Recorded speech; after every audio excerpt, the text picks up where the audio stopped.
na nossa aula anterior, a gente iniciou uma discussão relativa ao mundo industrial aí, considerando os países desenvolvidos.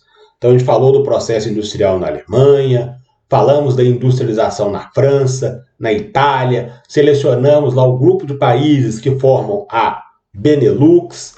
Na aula de hoje, a gente dá sequência ao mundo industrial, destacando os países ricos, especificamente Estados Unidos e Japão, e dá início à discussão relativa ao mundo industrial, considerando o grupo de países emergentes. Então, o assunto hoje, Estados Unidos, Japão, e o início aí da discussão relativa ao processo industrial no mundo emergente. Então, iniciando a nossa conversa de hoje, destacando os espaços industriais aí dos Estados Unidos.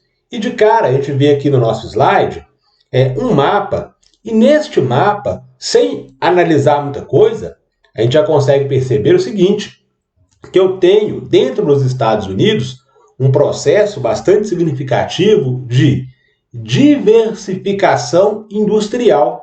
O que é isso? As indústrias, elas estão bem distribuídas ao longo de todo o território estadunidense. Então, isso é um dos fatores que colabora aí para o crescimento econômico do país. O fato dessa industrialização conseguir se distribuir bem ao longo de todo o território. Então, a gente consegue perceber aqui o seguinte, pela nossa legenda, eu tenho as linhas em vermelho aqui, ó, me mostrando os gasodutos. Então, os gasodutos, eles praticamente cortam aqui todo o território estadunidense, assim como os oleodutos, que são importantes aí, por exemplo, no transporte do petróleo. Então, a gente sabe que os Estados Unidos ainda é bastante dependente da utilização dos combustíveis fósseis. Entre esses combustíveis, eu tenho exatamente o gás e o petróleo. Daí, então, a importância dos gasodutos e dos oleodutos aí espalhados ao longo do país.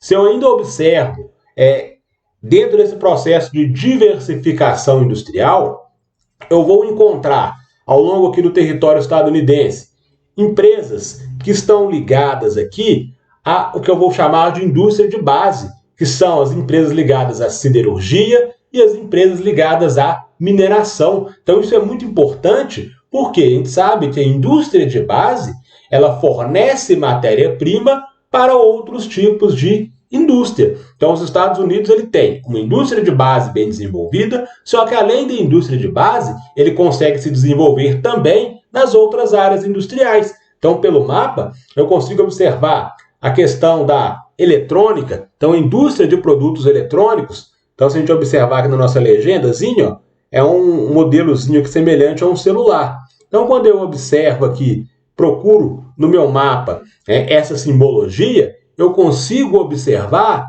que a indústria relacionada à área de eletrônicos, ela também está aí bem distribuída ao longo de todo o território estadunidense. A indústria ligada ao setor automobilístico também é bem desenvolvida. Então, de maneira geral, os Estados Unidos apresentam um processo industrial bastante desenvolvido e sofisticado.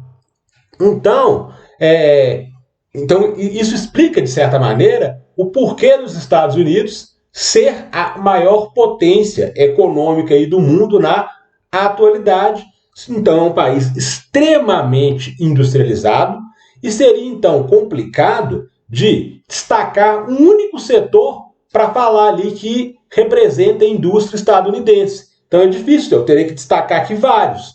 Porém, até em função do tempo que a gente tem disponível, eu acabei citando aqui no slide a questão da indústria militar. Então, os Estados Unidos possuem um sofisticado complexo militar. E esse complexo militar resulta ali, anualmente, em milhões, em milhares de dólares ali para a economia estadunidense.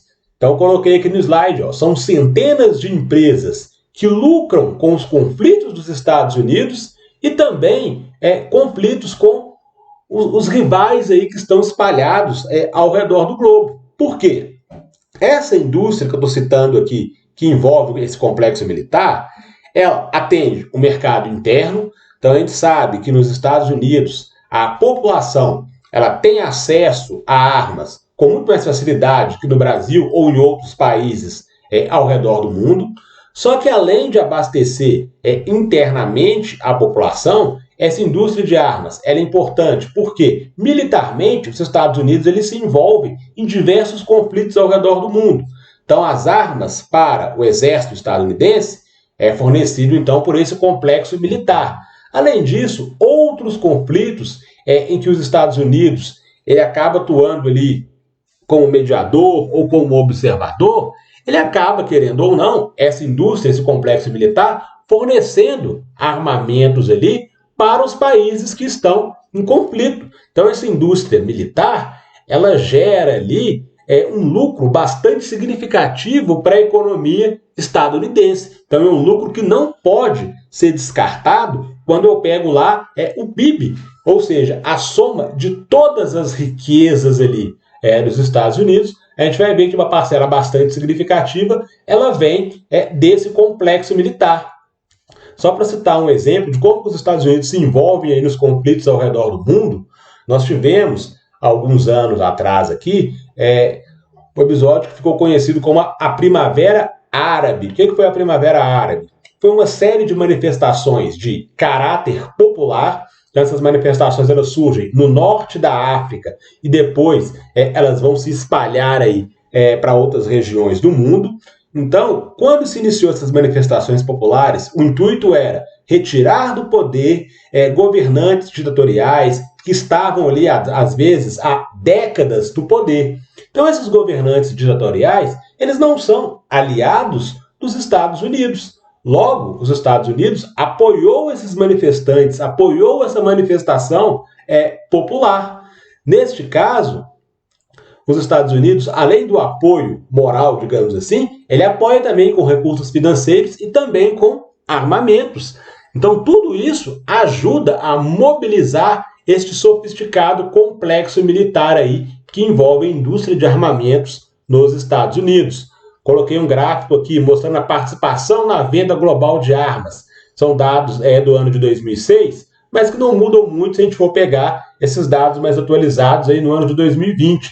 Ou seja, 57, quase 58% de todas as armas comercializadas aí no mundo são resultados deste sofisticado complexo militar estadunidense. Ou seja, mais da metade de todo o armamento comercializado no mundo vem dos Estados Unidos. Então isso mostra a força industrial que a indústria de armas possui, além dos outros setores que a gente acabou de mostrar no nosso mapa, que os Estados Unidos também é muito forte industrialmente.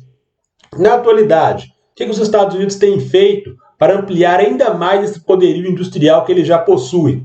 Ele tem priorizado a abertura comercial apenas para países que são seus aliados. Como assim? Como que funciona essa situação?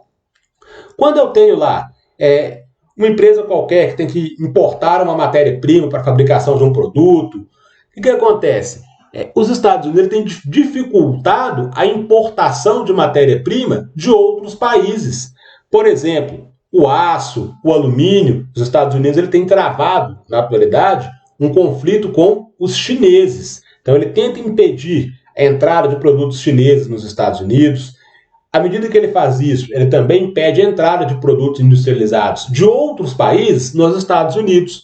Quando ele faz isso, ele está querendo, de alguma maneira, blindar a indústria nacional estadunidense. Então, o empresário ele não vai comprar o produto industrializado na Europa porque ele vai ser obrigado a comprar o produto industrializado produzido dentro do próprio Estados Unidos. Como que o país faz isso? Aumentando, por exemplo, as tarifas, aumentando os impostos. Então, na hora que o empresário ele encontra o produto industrializado que ele precisa mais barato em outra região qualquer do mundo. Só que na hora que ele vai trazer este produto para os Estados Unidos, ele tem que pagar um imposto para a entrada desse produto nos Estados Unidos. E o governo, então, estadunidense, aumenta essas tarifas para que na hora que o produto chegar no país, ele chegue mais caro do que o produto produzido nacionalmente. É uma medida protecionista. Com isso, eu acabo fortalecendo a indústria nacional em detrimento da indústria de outros países. Então, isso ajuda a fortalecer a indústria estadunidense.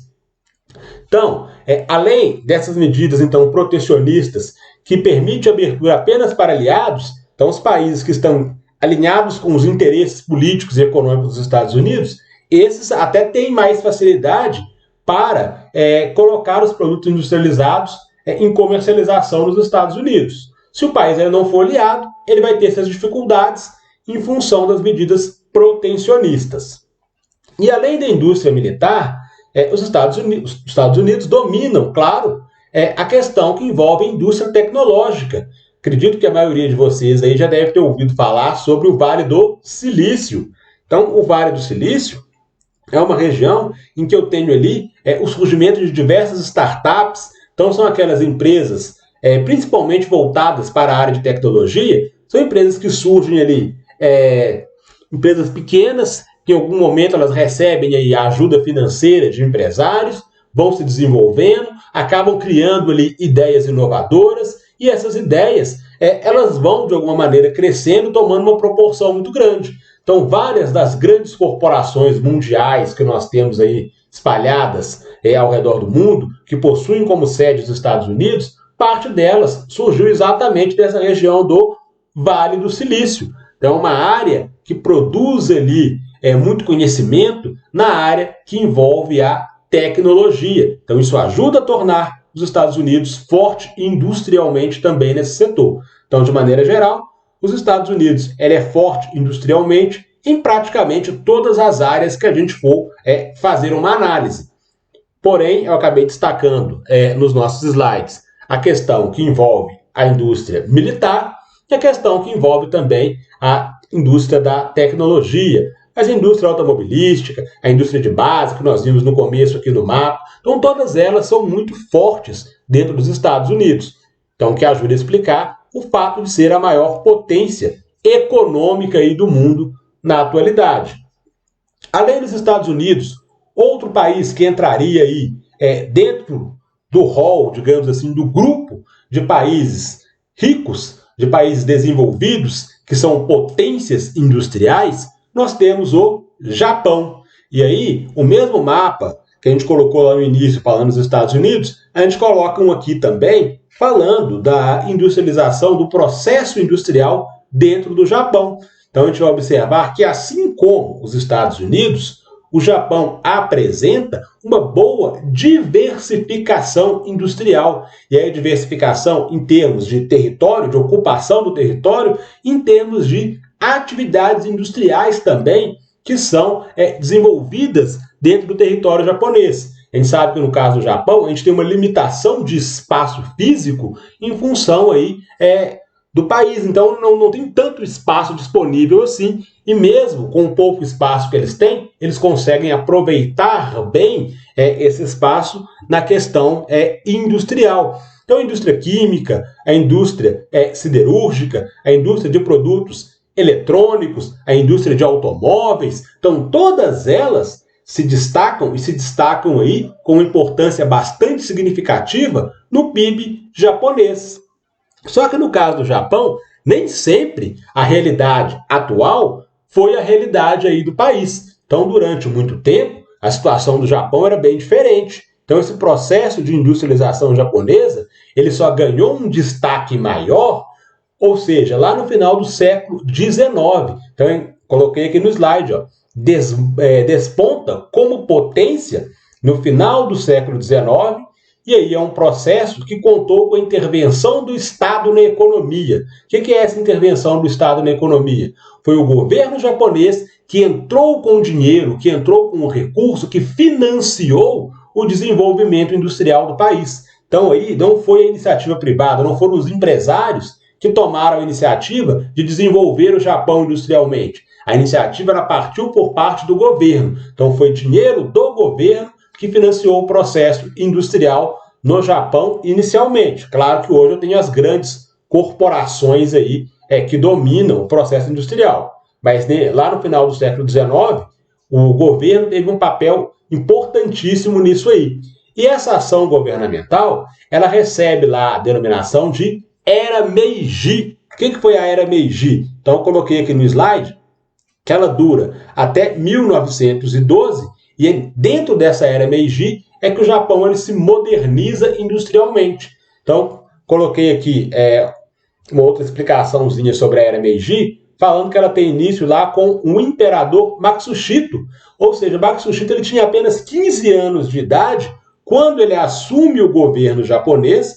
Então, coloquei aqui na informação que ainda tinha lá um caráter feudal e vai modernizar o Japão em pouquíssimo tempo. Então, em pouquíssimo tempo, Matsushito aí, com recursos governamentais, moderniza a indústria japonesa. Então, de 1868, de final do século XIX, até 1912, ou seja, um espaço de tempo relativamente curto, tornou o Japão uma das maiores potências industriais aí do mundo. Como que isso foi feito? A gente coloca aqui nessa tela, falando dessas políticas modernizantes que tiveram a intervenção do Estado na economia. Então, o governo japonês ele investiu fortemente em 3 pilares. Quais são esses pilares? O investimento muito forte na infraestrutura. Quando eu coloco aqui investimento em infraestrutura, eu estou falando da construção de ferrovias, construção de portos. Então, os portos são muito importantes para o Japão, que a gente viu aqui no mapa, no início da explicação do Japão, que é uma ilha. Então, eu preciso de ter um porto que facilite o escoamento de produção. Então, a produção japonesa, para distribuir essa produção ao redor do mundo, eu tenho que ter portos ali extremamente modernos, tanto para distribuir esses produtos ao redor do mundo, quanto para a chegada também de produtos em território japonês. Então, o governo ele investe fortemente nisso. Então, ele prioriza as ferrovias como forma de deslocamento aí dentro do território japonês, e também a criação de portos, investimentos na geração de energia, que a gente sabe que o processo industrial ele demanda uma quantidade de energia muito grande. Então, o governo investe também nessa área. Então, esse foi o primeiro pilar, o investimento em infraestrutura. No segundo pilar, que foi o investimento em educação, o que acontece? O cidadão japonês, por si só, ele já é extremamente disciplinado naquilo que ele faz. Então, o cidadão japonês, ele é extremamente empenhado lá no trabalho, e agora ele vai ser extremamente empenhado também na educação, que passou a ser uma prioridade por parte do governo. Por que investir em educação? Quando você faz esse investimento, você está visando a qualificação da sua mão de obra. Então, esse era o objetivo do governo japonês quando ele investe na educação. Então, essa disciplina associada com os investimentos governamentais vão sim conseguir qualificar a mão de obra japonesa.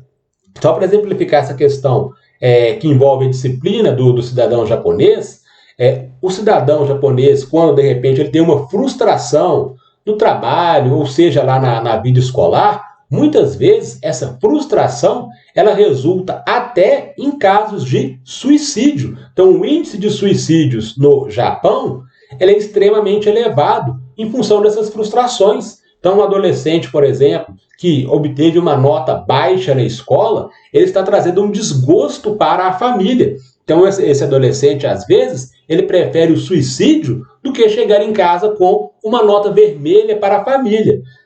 Já pensou essa situação? Imagina se isso acontece aqui no Brasil. Imagina a situação de um professor, por exemplo, quando eu olho lá, resultado da minha V1, e vejo que a minha V1 teve lá mais de 50% dos alunos abaixo da média. Então, vamos tornar um professor extremamente frustrado. Então, essa frustração pode, inclusive, levar um profissional ali da educação ao suicídio, em função dele entender que ele não conseguiu desempenhar bem o seu papel.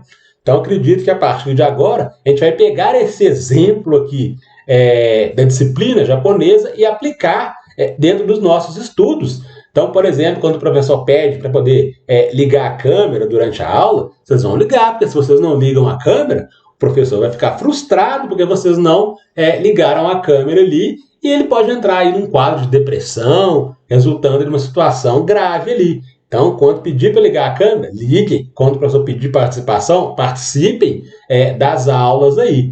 Então, brincadeiras à parte aqui nessa situação, esse investimento em educação, sim, resultou na qualificação da mão de obra da população japonesa. Feito esses dois pilares, o terceiro pilar da indústria japonesa foi a abertura à tecnologia e aos produtos estrangeiros. Ou seja, o governo japonês permitiu que empresas estrangeiras montassem filiais ali dentro do território japonês. Então, empresas da área de tecnologia, da área de eletrônicos, empresas do setor automobilístico, elas poderiam montar suas filiais ali em território japonês. Elas vão contar com uma mão de obra muito qualificada e até então barata, e vão poder explorar todo o mercado consumidor japonês, vão poder vender os seus produtos ali para o cidadão japonês. Em troca disso, o governo japonês ele fez uma exigência, e a exigência feita pelo governo japonês que digamos assim, o grande X da questão para entender o desenvolvimento industrial japonês. O governo ele exigiu a transferência de tecnologia. O que é essa transferência de tecnologia? Quando as empresas chegavam ao Japão, elas vão ter todas as vantagens que eu citei, a mão de obra qualificada, relativamente barata, explorar o mercado consumidor. Em troca, eu vou ter que ensinar aos japoneses como que eu faço o meu produto. Só para exemplificar, imagina que a Chevrolet, que é uma montadora de automóveis estadunidense, a Chevrolet decide montar uma filial em território japonês. Ela vai ser bem recebida, vai ter os funcionários qualificados. Em troca, a Chevrolet ela deve ensinar aos japoneses qual que é o processo que ela utiliza na fabricação, por exemplo, dos seus veículos. Quando a Chevrolet ou qualquer outra empresa faz essa transferência de tecnologia, os japoneses que eu citei, que são extremamente disciplinados e foram qualificados ali com os investimentos governamentais em educação, os japoneses aprendem como que faz e passam a fazer melhor do que aquela empresa que se estabelece ali. Então é isso que é o grande pulo do gato, digamos assim, desse processo industrial japonês.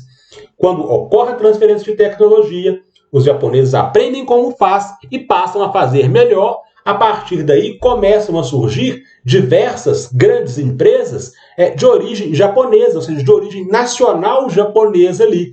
Então eu coloco aqui no nosso slide, para fazer aqui uma espécie de citação, algumas grandes corporações japonesas que eu tenho certeza que praticamente todo mundo conhece. Coloco aqui uma Suzuki, uma Sony, uma Toshiba, uma Honda, uma Toyota, uma Panasonic, uma TDK, uma Mitsubishi. Então são todas empresas transnacionais de origem japonesa que vão surgir após a era Meiji, após esse processo de investimento governamental. Então as empresas foram para o Japão, ganharam muito dinheiro com isso, com a mão de obra, com o mercado consumidor, porém fizeram a transferência de tecnologia e os japoneses aí conseguiram então, com essa transferência de tecnologia, eles aprenderam como que faz e passaram a fazer tão bem ou até melhor em alguns casos.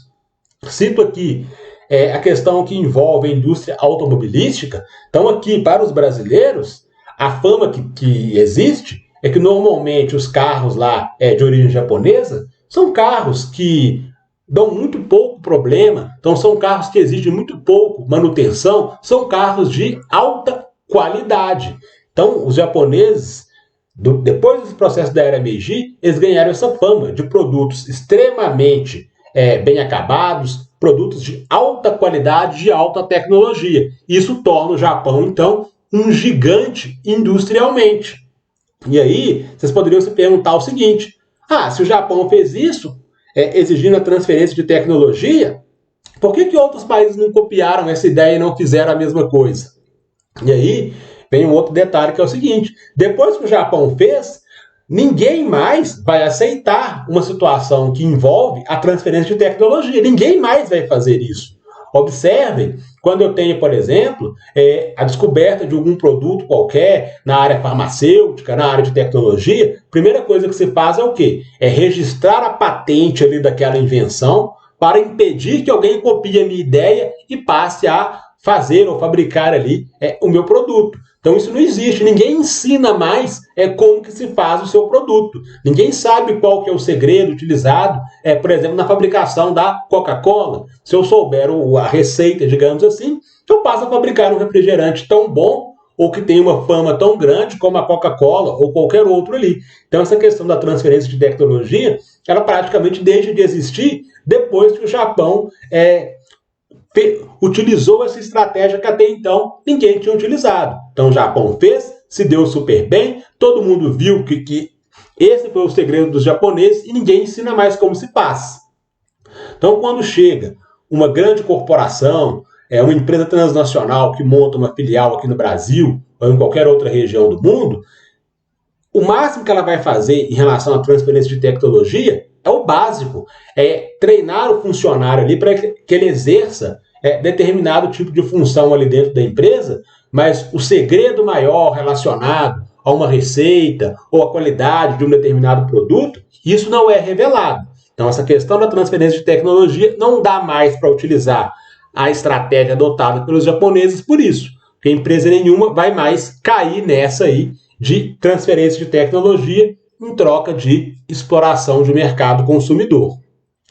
Saio do chamado mundo desenvolvido e começo a falar do processo industrial agora dentro do mundo emergente. Então são aqueles países que vêm crescendo, se desenvolvendo economicamente de forma bastante considerável, mas ainda não são gigantes industriais. Então dentro do mundo emergente, eu vou incluir aqui, porque o nosso material didático faz isso, vou incluir os chineses dentro deste mundo emergente. Não vou falar da China hoje, porque a China ela vai entrar num grupo de países chamado de BRICS. Então, Brasil, Rússia, Índia, China e África do Sul está aqui dentro desse mundo emergente. Provavelmente será assunto para a nossa próxima aula. Aí eu vou destacar o processo industrial na China. Então, dentro do mundo emergente para a aula de hoje, a gente vai falar o seguinte: são países que se industrializaram de forma tardia. O que é uma industrialização tardia? São países que passaram a se desenvolver industrialmente após a Segunda Guerra Mundial, ou seja, na segunda metade do século XX. Então, esses países eles estão atrasados industrialmente, no desenvolvimento industrial, se comparado com os países desenvolvidos que nós já citamos aqui. Casos lá da Alemanha, da França, da própria Itália, dos Estados Unidos e do Japão. Então, o Japão, com a Era Meiji, a gente viu que ela foi até 1912, ou seja, o Japão ele consegue se destacar industrialmente antes ainda da Segunda Guerra Mundial. Então, o mundo emergente ele vem depois da Segunda Guerra. E aqui eu coloquei como destaque para a aula de hoje os tigres asiáticos. Então, citei como tigres asiáticos aqui Coreia do Sul, Taiwan, Singapura e Hong Kong. Então, a imagem colocada aqui no slide, ela está brincando com a situação, falando o seguinte: por que tigres asiáticos? Então, quando se fala de tigres asiáticos, é em função da voracidade do crescimento econômico e industrial que esses países tiveram num espaço de tempo relativamente curto. Daí a denominação de tigres. Então, tigres em função da voracidade que eles tiveram aí rumo ao crescimento industrial. Ok? Então, a imagem colocada aqui no slide, ela está brincando com essa situação. Então, após Coreia do Sul, Taiwan, Singapura e Hong Kong se industrializarem de forma muito rápida, veio um novo grupo de países. Esse novo grupo de países, eles são chamados de novos tigres asiáticos, que são a Tailândia, a Malásia e a Indonésia. Então, são todos países aqui no mundo asiático.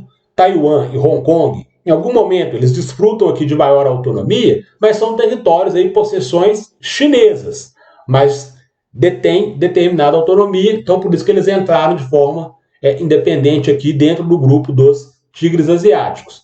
Então, os tigres asiáticos originais, Coreia do Sul, Taiwan, Singapura e Hong Kong.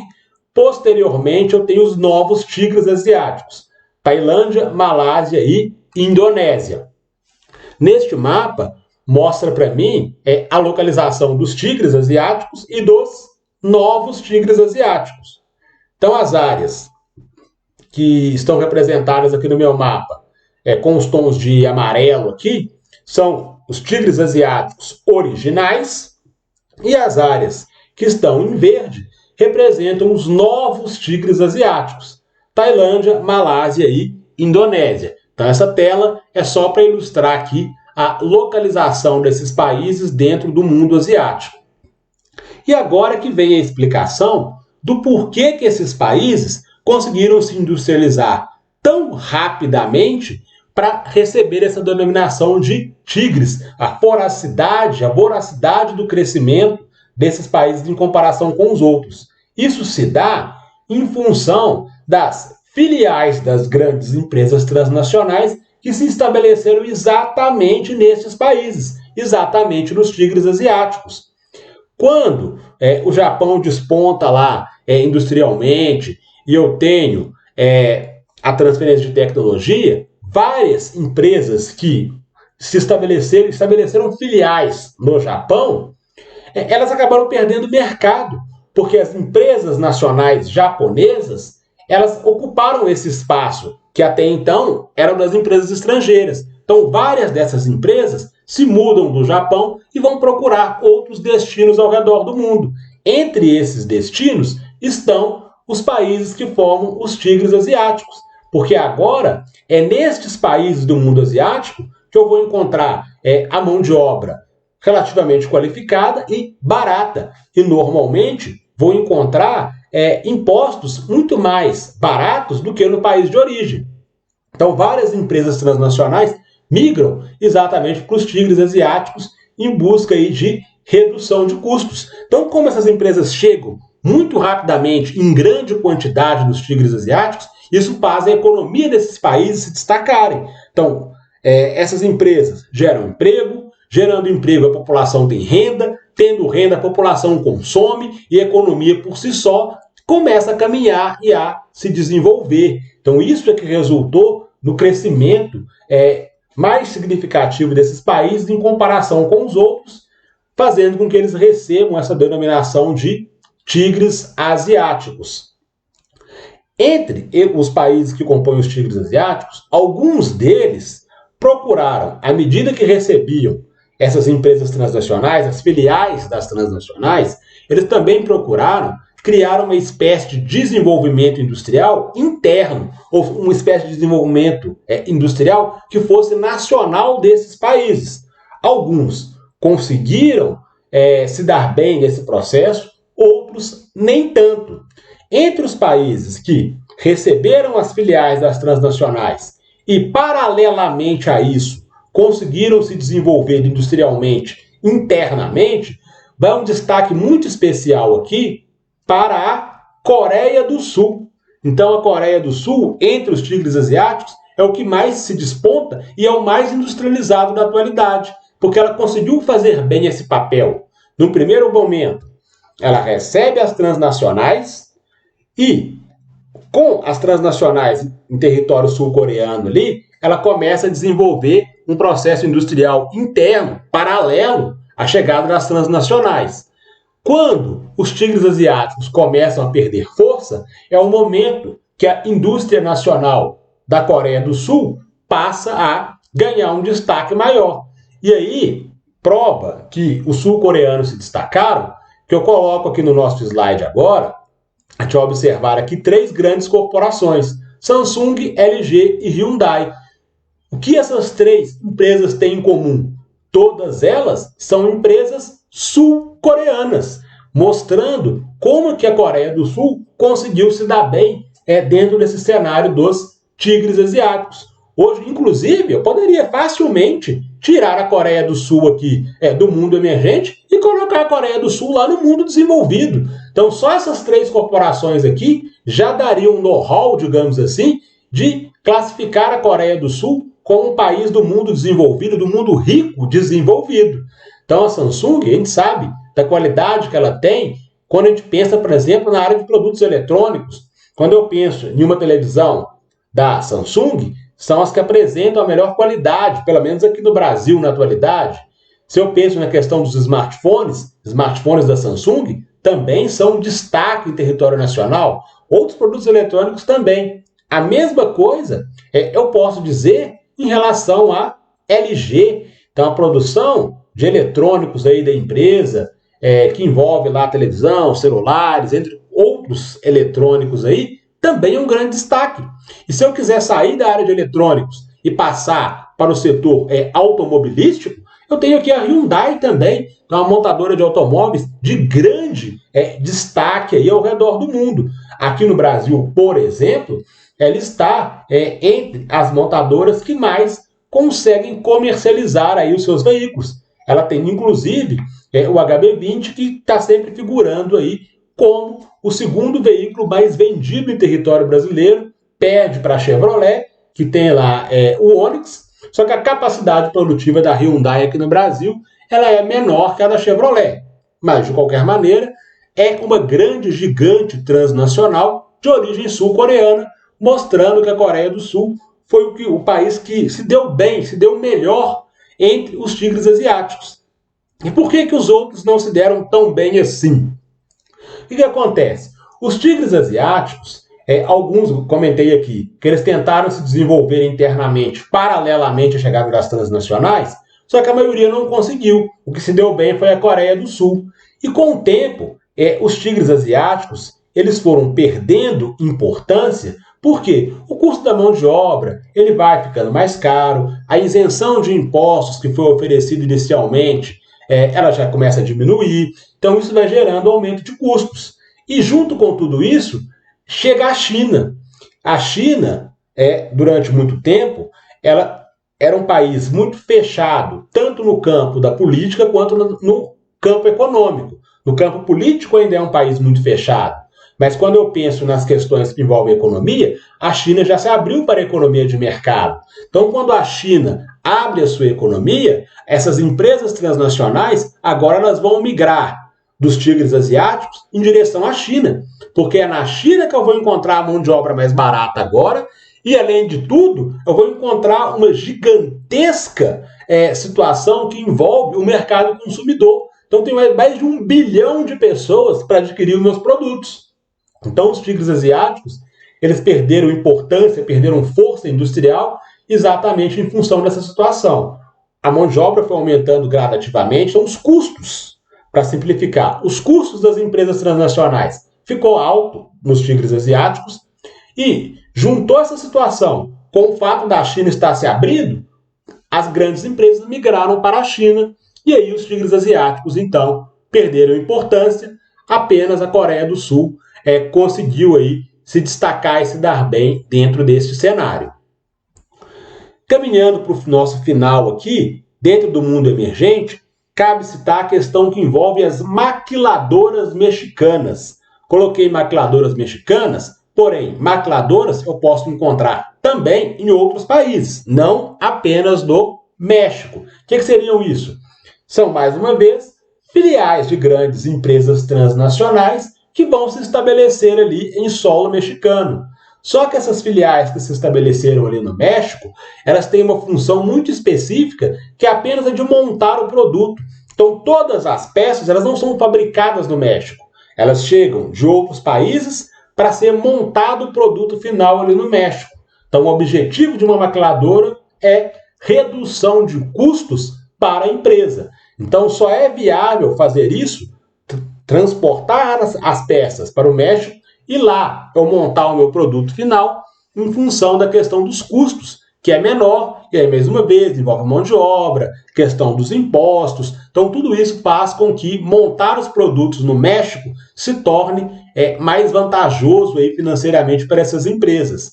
Associado a isso, o que torna o México vantajoso é porque lá nos anos 90, mais especificamente em 1994, o México passava por grande dificuldade financeira. E essa dificuldade financeira obrigou o país a aceitar uma série de condições para ingressar no bloco econômico NAFTA. Então, o NAFTA é um bloco econômico formado por Estados Unidos, Canadá e México. Dentro desse bloco econômico, os produtos, as mercadorias, podem circular livremente entre os países. Então, como o México está dentro do bloco, eu monto meu produto no México, do México.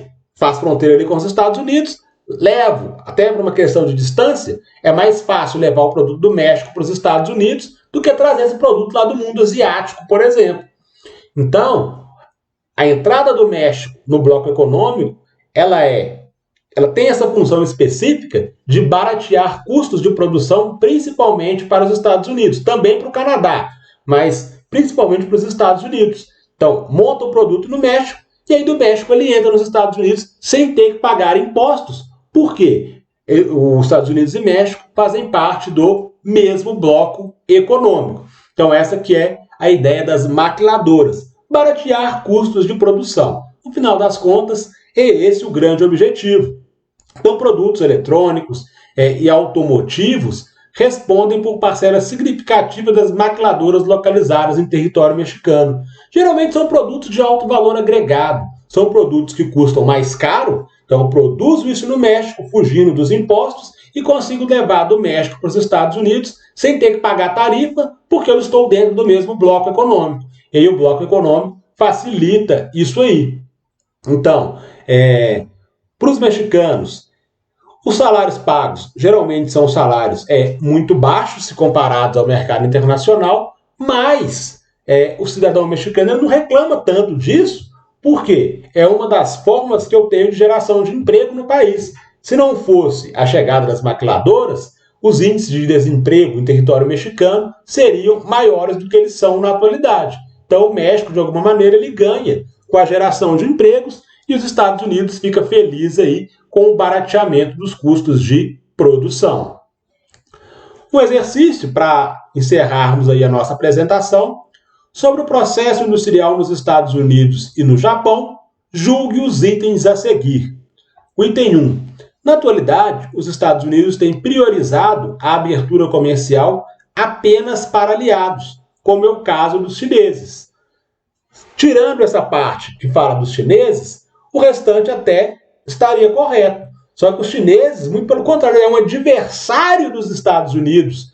Então, China e Estados Unidos, hoje, são as duas maiores potências econômicas do mundo. Então, China e Estados Unidos, eles estão em guerra comercial. Então, eles não são aliados, como cita o item 1. Então, o item 1 apresenta um erro nesse sentido.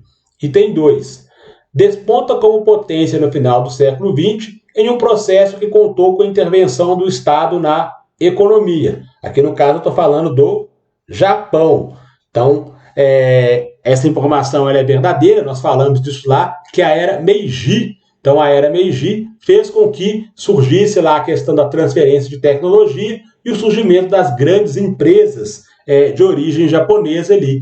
São as Saibatsus. Então, se vocês encontrarem aí esse nome, esses Saibatsus diz respeito às grandes corporações aí japonesas que foram formadas nesse período da era Meiji. Então, o item 2 correto. 3.